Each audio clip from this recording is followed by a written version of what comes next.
Ryan Hilinski is growing up fast. He has sprouted to 6 feet 4 and 230 pounds. He has blonde stubble growing on his chin. He looks like a college quarterback playing with kids, as one observer said Saturday during the Huntington Beach Edison 7-on-7 passing tournament. My first time meeting Hilinski was in 2011 when he was 10 and his two older brothers, Kelly and Tyler, assured me Ryan would be the best quarterback from their family of quarterbacks.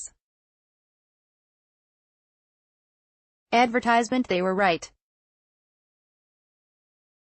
Going into his senior year at Orange Lutheran, Hilinski is blossoming into a player who's going to produce big plays and plenty of touchdowns on a weekly basis this fall. The football field is like his office, Coach J.P. Presley said. He comes to play. The Lancers have backed 9 of their 11 starting players on offense. Their receiving group is exceptional, led by Kyle Ford and tight ends Ethan Ray and Elijah Mohero. Ray sat out last season because of a knee injury, so Orange Lutheran can't wait to unleash its new double tight end formations. I think we have a chance of doing big things this year, running back Reggie Strong said. Asked whether Hilinski has improved, he passed for 3,749 yards and 33 touchdowns as a junior. Strong said Hilinski was more decisive and less hesitant on his throws. We're going to be pretty good and a force to reckon with, Hilinski said. Ryan Hilinski, Bryce Young, DJ. Uiagalileo in action. Lots of people have been coming up to Hilinski and asking, "How are you doing?" He was thrust into the national spotlight after the January suicide of Tyler, a quarterback at Washington State. His response has been to play for his brother and stay busy. He traveled to Texas last week for a camp. He's leaving soon for Ohio for another camp. He has committed to South Carolina for the following season. There's always those moments, but he keeps busy and on top of everything, Presley said. He's a real good communicator. Although the Trinity League still looks like a duel between Santa Ana Mater Dei and Bellflower Street. John Bosco, don't overlook the Lancers. Their quarterback is eager to take on the challenge of playing against the best. Final Four. It was no surprise that Mater Dei, Orange Lutheran and St.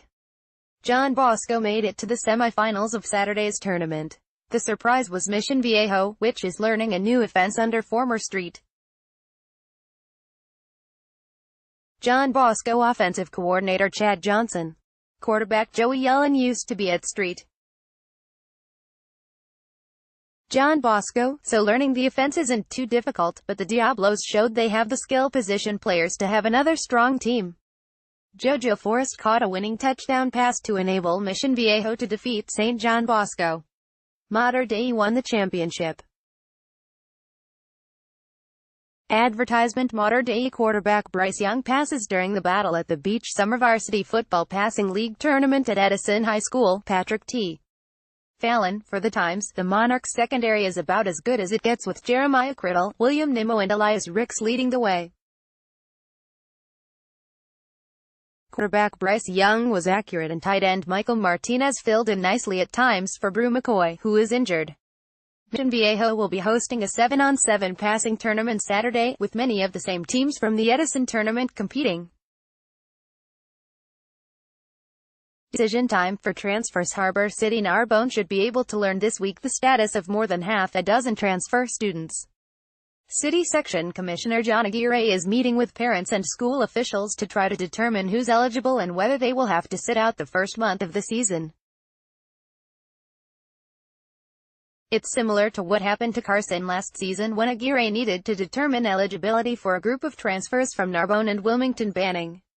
Narbonne has transfers from Simi Valley Grace Brethren, Long Beach Poly and Orange Lutheran, among others.